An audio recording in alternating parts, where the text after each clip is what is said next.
রক্তঝরা মানুষদের, শহীদদের, যারা বুকের রক্ত ঢেলে দিয়ে এই দেশকে স্বৈরাচার মুক্ত করার জন্য ঝাঁপিয়ে পড়েছিল। আমাদের প্রধান উপদেষ্টার কথায় সুর মিলে আমরাও বলতে চাই, সেই আনাসের মতো যারা জীবনের তোয়াক্কা না করে বুকের রক্ত ঢেলে দিয়ে ঝাঁপিয়ে পড়েছিল রাজপথে, তাদেরকে আমরা স্মরণ করছি। সেই সকল আনাসদের মতো সহযোদ্ধা যারা এখানে নাম না জানা অনেকে শুয়ে আছেন, যাদের পরিচয় তখন যাচাই বাছাই করা হয়নি, এখানে এই কবরস্থানে তাদেরকে রাখা হয়েছে। আমরা এটি মনে করতাম এটি আমাদের জন্য একটা গভীর ক্ষত সৃষ্টি করেছিল। আমরা সরকারের পক্ষ থেকে আমরা এটি নিয়ে এতদিন ধরে কাজ করেছি। আমরা মনে করি এই কাজটি করার পরে আমাদের বুক থেকে একটি দায়ভার, জাতির একটি দায়ভার থেকে আমরা মুক্ত হব। আমরা সর্বশক্তিমান আল্লাহর সাহায্য চাই যে আল্লাহ পাক যেন আমাদেরকে তৌফিক দেন, আমরা যেন সেই সকল নাম জানা শহীদদের পরিচয়টা শনাক্ত করতে পারি।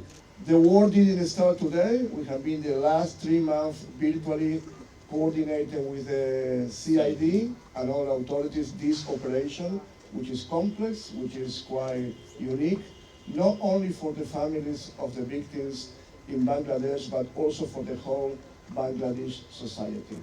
My work will be to guarantee the international standards are followed in this operation according to the international forensic rules. আসলে আমাদের শহীদ পরিবার যেখানে যেই বিপদে পড়ুক বা যেভাবে কষ্ট পাক, আমরা তাদের পাশে গিয়ে দাঁড়াই।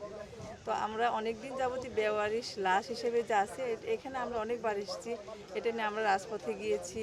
আমরা চাইছি যে আমাদের স্বজনদের লাশটা আমরা শনাক্ত করতে পেরেছি, হাতে দেখতে পেরেছি, কবর দিতে পেরেছি। ওরা তো তাও পারে নাই।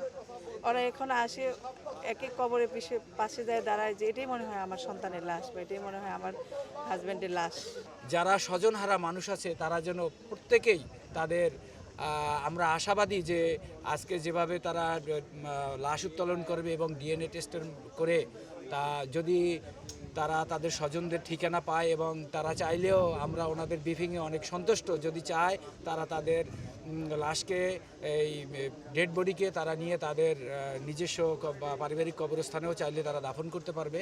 আমাদের ছেলে মেয়ে যারা অকাতরে মনে করে প্রাণ দিয়েছে রাষ্ট্রের জন্য, অন্তর্পক্ষে কিছুটা হইলেও যেন সমস্যা, যে যেন কষ্টটা যেন দূর হবে, আমরা জানতে পারবো, তারপর আমাদের মনের শান্তি পাবে।